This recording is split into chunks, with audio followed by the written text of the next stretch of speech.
欢迎回到3分钟热度塔罗频道，我是晶晶。Hello， 大家好，我是佐助，欢迎大家。然后今天呢，我们会看一个跟情感相关的话题哈，就是我们毕竟也好久没有看情感相关的话题了。然后这个话题来自本频道的一位朋友的投稿，然后他想看的问题是，如果我现在联系他，他会有什么反应？他是怎么想的？然后这个联系他呢，我们讨论了一下，不仅限于比如说爱情向的分手断联，就是首先这个人你有没有断联都可以看，不是限于分手断联的一个情况。其次呢，就是他不一定是爱情，就是你要是想的是个朋友，想的是个家人都可以啊，就是我们不限定是在感情这个分手断联的这样的一个设定里面。好，然后下面是3组指示牌，今天还是用欧卡来看一下。然后这是第一组，然后因为画面太过暴露，我就打码了。大家就看一下这一组吧。然后这是第2组，然后这是第3组。那大家就深吸一口气，选择自己有感应的一组吧。Hello， 选到第1组牌的朋友，大家的牌已经抽出来了。然后3张非常漂亮的牌啊，是太阳牌的正位、圣杯1的正位、星币3的正位。那我们请佐助老师先讲讲他的想法吧。Hello， 欢迎第1组的伙伴们。就像刚刚晶晶老师讲的，这3张牌确实都很漂亮，尤其是前2张，一张太阳，一张圣杯王牌。因为这2张牌给我的感觉本身情感上也是很纯粹的。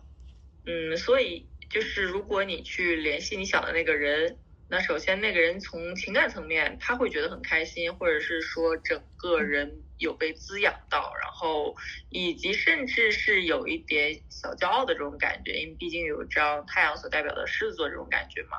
那其实是有一种很纯粹的喜悦在的。但我这边会有个但是，就是这边有一个星币3。星币3的话，其实和前面2张情感很纯粹、很热烈的牌来相对比的话，它其实是要面对一个现实的考量的。我分几种情况吧。假如说最常见的是一种分手断联，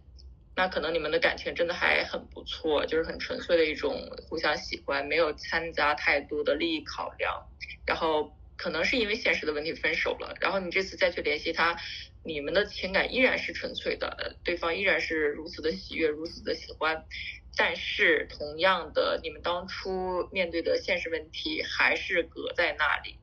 就是有一种情感很纯粹，但是现实又无法面对的这种感觉。对，所以如果是分手断联这种情况的话，我是站在我们视频的人的角度去看，其实是看你抱有怎样的期待。如果你只是说我只是想跟他联系一下，聊聊天，然后交流交流，然后没有抱有就是太更深一步的想法怎么样之类，那我觉得没有问题，因为我觉得你们会有一个很好的聊天，会有一个很纯粹的交流，会很棒，我觉得会双方都很开心。但是如果你抱有是说我希望在现实层面真的是有什么进一步的发展，那我觉得可能过去所卡住你们的问题，可能现在依然还是在那里卡着的，就是一定要先去面对它，解决它，然后才能有真正的进一步的发展。那如果第2种情况就是，如果你是比如说群组的这种朋友的话，那我觉得就是没有关系，就是好好聊天，就是享受彼此互相交流带来的喜悦，我觉得这是蛮好的。因为我们那张牌指示牌为什么被打码呢？它其实是一种就是画面来看是有点那个一丝不挂的，但其实我觉得它相对应也是代表一个人的状态，它是很赤诚的，这和太阳牌给我的感觉是一样的。对，所以我觉得如果你只是追求一种这种赤诚的纯粹的情感，那我觉得没有问题，对方其实是有同样的感受的，如果你联系他。但是如果就是还是那句话，因为我刚刚又看了那个画面嘛，就是太阳牌它其实里面也有一个像星币一样的元素在，但是它是画在沙滩上的，会给我有一种不是很真实能够落地的感觉，因为毕竟当海浪冲过来的时候，地上画的那个星币自然又被带走了，所以对，就是现实层面的存在的东西它一直是存在的。这就是我的一些想法，我们听听晶晶老师的想法吧。我其实完全的同意佐助老师的想法，以及完全的就是这么想的，就像我在偷懒一样。但其实我也是这么想的，就是如果你联系他的话呢，他会很开心，你俩聊得也很开心，然后你俩的氛围也非常的好，然后甚至如果是感情，你俩甚至有种就是重新开始破镜重圆的感觉。但是这个圆到底能不能圆上，就像刚刚佐助老师说，太阳牌里面有一个圆的星币，然后我们星币3最重要的是这个星币嘛。你们俩中间是有一些现实的问题需要去解决。当然我刚刚抽出这个牌的时候，我在跟佐助老师聊天的时候，我就有一个爆言，我就说咋的，这个联系上就直接结婚呢？那结婚其实也是一种现实问题嘛。那结婚它不是涉及到2个人去领证就可以了，它其实涉及到是2个家庭，包括大家的一些物质条件，然后对之后生活的具体的现实生活的规划等等。所以其实就是如果你重新联系他，当然你俩都很开心，而且中间的这张圣杯1也不可否认你俩的感情会很好，而且情感浓度也会很好，然后也会去聊着2个人共同的未来，甚至包括孩子。我不知道是不是就是你们俩都有孩子，或者有小朋友，或者是有宠物这样子大家都会很好。但是就是你俩如果关系要更进一步，不只是停留在联系上聊聊天的话，那就是会有很现实的问题需要你们去共同解决。当然我觉得稍微好一点的是，我会觉得因为这张星币3是正位的，那你们的去解决问题的想法还是一致的，就是你俩是都有那个想要去共同解决那个现实问题的理念和想法的，不只是说好我们嘴上聊聊打打嘴炮就完了，你们是真的说好我们如果关系要更进一步，我们去推动把它落地。当然这个推动落地的过程是比较辛苦和艰难的，但好就好在因为这张星币3是正位嘛，那正位的星币3大家还是一个团体，然后方向一致，然后力往一处去使的。所以我觉得这一组牌的朋友，这3张牌真的都还不错。如果你们真的想要联系他，也如果你们真的说你们的想要恢复跟他的关系，无论是感情还是团体的关系的话，我其实会建议大家去联系试试看的。然后就像那张我们被打码的指示牌，怎么联系呢？其实我觉得就是暴露你真实的想法，去站在他面前袒露，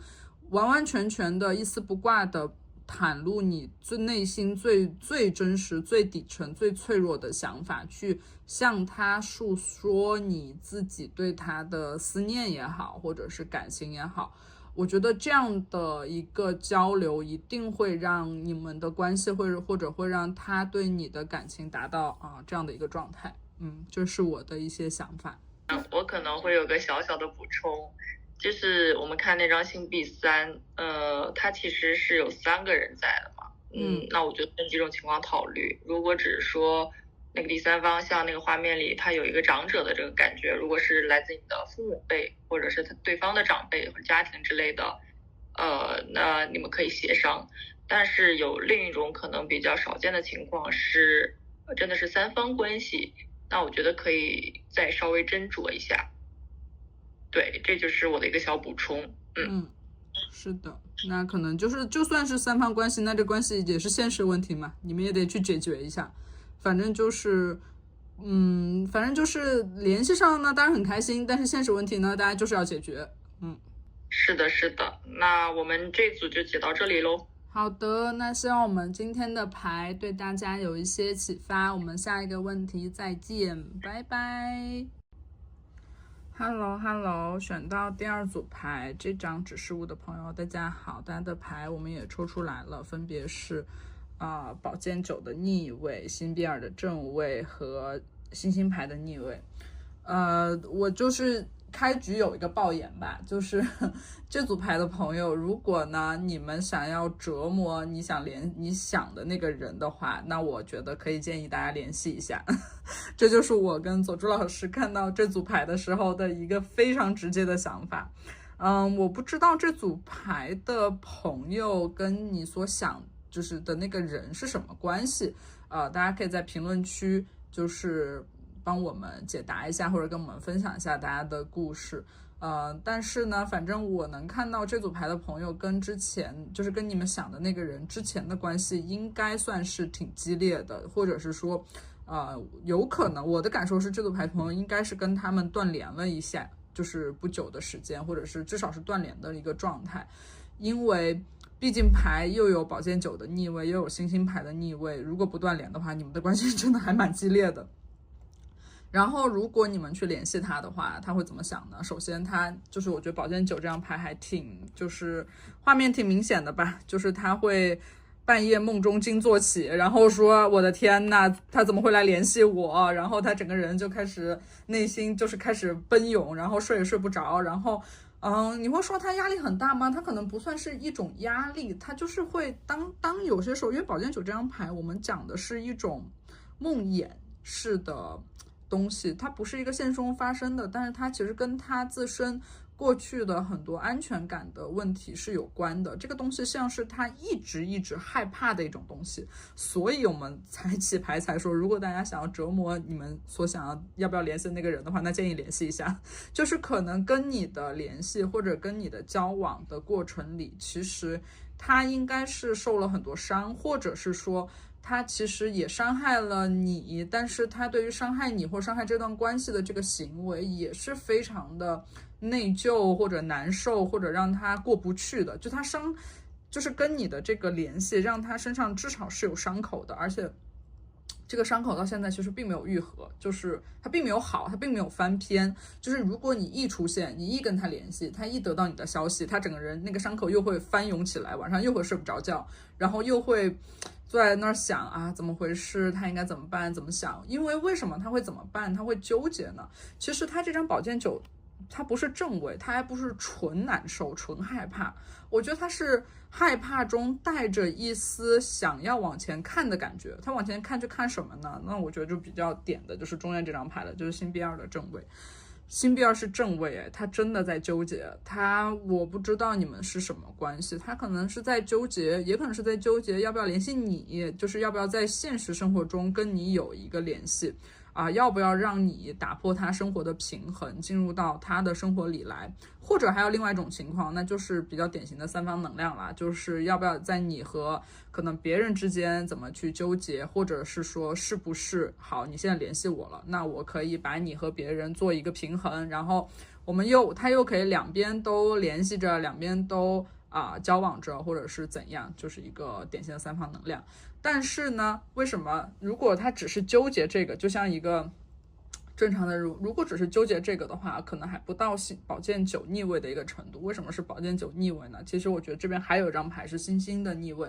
其实挺说明问题的。虽然他纠结要不要比如说把你纳入到他的现实生活里，或者纠结要不要平衡你和另外一个人，但是我觉得在他现在的这个状况下，他的内心其实是非常清楚的是一件什么事。他清楚什么呢？就是他清楚其实他没有办法平衡你和别人，或者没有办法把你纳入他的现实生活中来，他现在没有这个能力，所以才会出现星星牌的逆位。就是他想，但是他做不到，就是他其实期待。甚至我觉得这张牌你看一下正面，就是我就不打码了，我就迅速给大家看一下。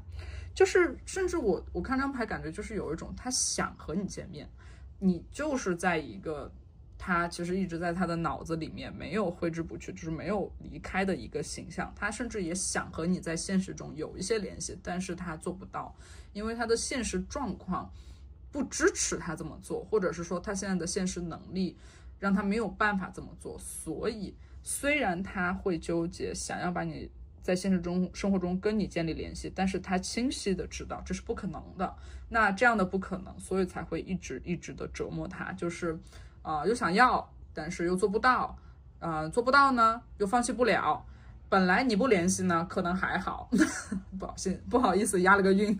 可能你不联系他可能还好，那这事儿就咱们就在生活中他就当没有这样的事儿，当没有这样的一个想法。但是你一联系，就像我们的这张指示物，你一联系他这个膝跳反应就非常非常的明显。你一联系他所有的内心的这些压力、不甘心、这些受伤的情绪，这些现实生活中可能有一点的渴望，全部奔涌了出来，然后成为了他睡不着的一个梦魇。所以牌就是这么个牌，那大家可以看看自己的状态、自己的想法，来看看要不要联系他吧。这是我的想法，可以听听左珠老师的想法。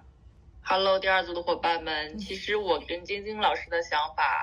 大的感觉基本上是一致的。我就补充一点点小细节吧，就是首先关于你们过去的联系，应该是互相有伤害到彼此，或者是他伤害到你。因为我觉得你联系他，他首先的一个反应是，其实是有点愧疚在的。我甚至觉得，就是你联系他，其实是让他要直面自己曾经的不堪。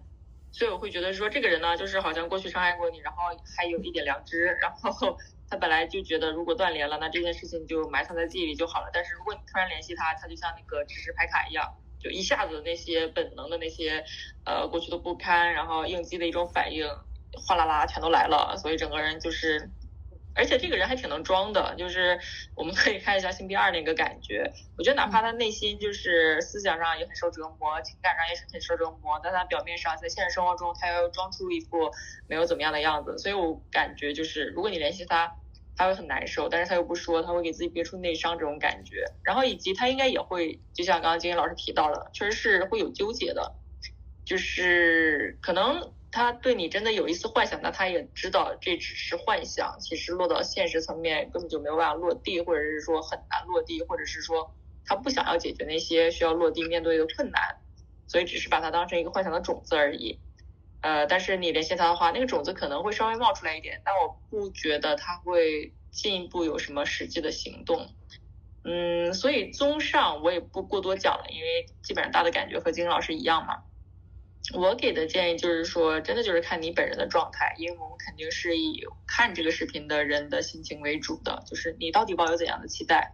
如果你是希望两个人重建友好的关系，或者是说让过去的翻篇有一个好的一个新的开始，那目前来看的话，我觉得对方可能并没有办法满足你，因为对方可能还是在处理自己的痛苦中，他根本就没有这个心神去跟你重建一个关系。但如果就像刚刚晶晶老师讲的，如果你只是说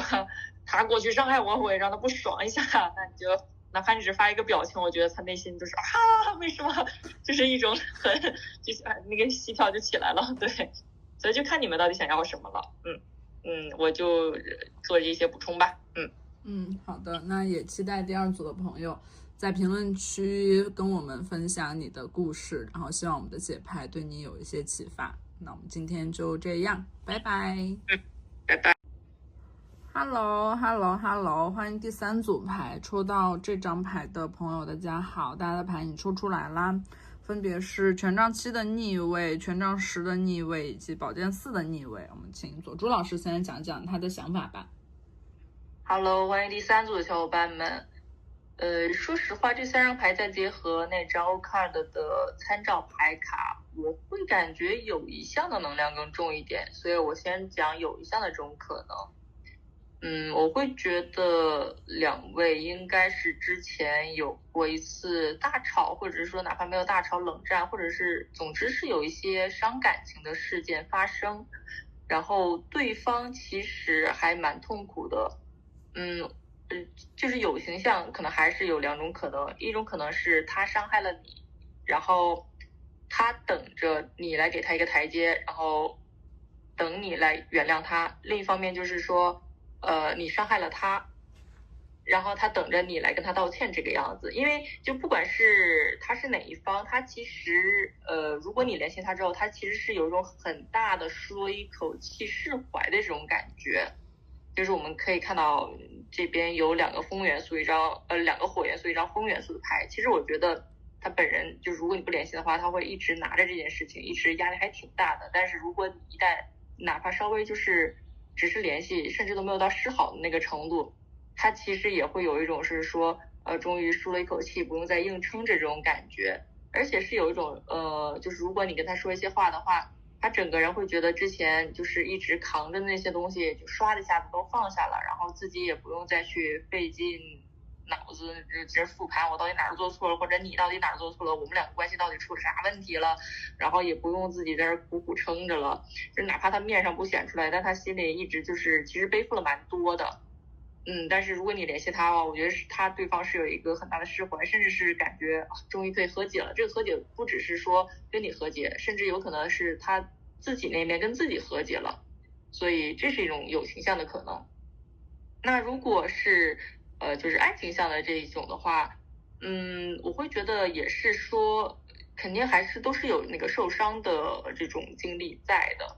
那如果爱情向的，我会有一种感觉，对方反而就释怀了，就是没有太多的那种感情的情愫在，就是我喜欢你，还喜欢你，或者是说啊，你给我发了消息，证明你喜欢我怎么样？我觉得对方没有这方面的考量，对方完全就是说，因为过去发生的一些纷争，然后其实那些纷争一直压住了他。倒是没有说特别他会有这种感情向的再进一步或者怎样之类的这种想法，他都是很自我层面的一种释怀，是这个样子的。对，所以不管是哪种可能，我觉得如果就是这个人对你来说还比较重要，然后你想让对方稍微解脱一点，那我觉得你可以联系他。但如果你觉得就是说，假设是那种可能就是他伤害你那个人，那就要看你要不要给他这个机会，让他去卸下这个伤害过你的这个重担。这是我的一些想法，然后我们听听晶晶老师的想法吧。其实这组牌我跟佐助老师想法倒的确还挺像的，包括那张欧卡的指示物，我也的确觉得可能不一定是友情吧，但的确是感觉是一个同辈，即便你们是感情，你们也有一点那种就是花束般的恋情里面的那两个人的那种感受，就是你们俩应该是之前能够玩在一起，可能是伙伴，也可能是友情，也可能是比如说就像好朋友一般的谈恋爱的那种感情，甚至可能是公司的同事，是好搭子、好伙伴，是做一个项目的好伙伴。但是呢，你们之前是因为某一件事情有过一些纷争、一些争论。因为这张权杖七，其实我们经常说权杖七这张牌，大家可以看一下正位。它其实有一点知己知彼，百战不殆的那种感觉，就是有一些知己知彼的情况在里面。那其实本来你们俩不联系了，或者是没有像之前那种玩在一起联系的时候，他的内心也的确我觉得是有一些失落，然后有一些悲伤，然后的确就像佐助老师说的，这件事情有点压在他的心上。就是其实就是他一直背负着这件事情吧，或者这样的一个情况有点难受。但是你现在一旦你联系他了的话，他的那种首先压力会放下，以及他会觉得这件事情好像就之前让你们断联的那件事情过去了，然后你们两个呢又能够重新开始一起合作或者一起玩，的确不一定是说就是重新谈恋爱。我更像就是觉得像公司同事因为一个项目吵架，然后理念不合，然后大家分道扬镳，但是其实对于对方看待对方都是觉得是对方是一个挺好的人，也对自己也很重要，然后你们过去一起共事的那种很顺利然后很默契的感情也是挺怀念的。所以你联系他呢，他就会觉得那种遗憾失落的情愫或者那种压力是释放了，然后呢他的心思也会活络起来。其实我觉得宝剑四这张牌是这样子的，因为宝剑四的逆位，我们毕竟宝剑四逆位是会回到上一张牌嘛，那上一张牌是宝剑三，就是它是有一点受伤的，就是对于你们俩可能不能一起玩，不能一起共事，不能一起打拼的这样的一个情况，它是其实是在内心是有点受伤的。但是因为你联系他了嘛，就像跟他也不能说示好吧，但至少是释放了一个积极的信号，那他这个心思就活络起来了。那他觉得说，哎呀，这个人联系我了，他没有那么讨厌我了，我们之间那个裂痕是不是就可以弥补了一些呢？那我们是不是又能一起共事了呢？那他的心思可能就会往这个方向去想，然后他也觉得他应该也挺珍惜你俩之间的之前的那种默契的，对，所以他就也不再在你们的关系里面不再躺平，然后他可能也会跟你进行一系列的沟通。虽然其实我想提个醒，就是如果这组牌的朋友听到这里想那我还是也挺在意他的，那我是不是现在就去联系他？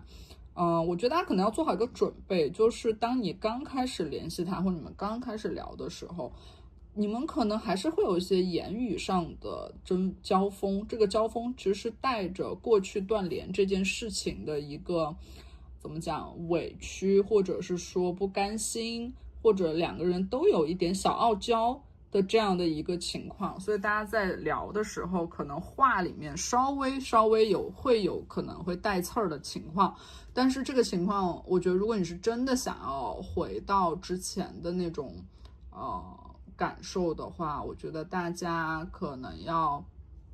就是做一个心理准备吧，就是知道他不是故意要阴阳我，或者故意说话带刺儿让我不舒服，其实是两个人那个情绪还没有平复，所以就不要在联系的时候，因为感觉好像说话带刺儿，所以就再次断联。这可能是我的一个小小的提醒。然后我对这组牌的看法就是这个样子。我这边没有更多的补充了，那我们这组就到这里，祝福你们。好的，祝福大家，也希望我们的解牌跟大家有一些启发，期待大家在评论区跟我们分享大家的故事。那我们就下个问题再见吧，拜拜。拜拜。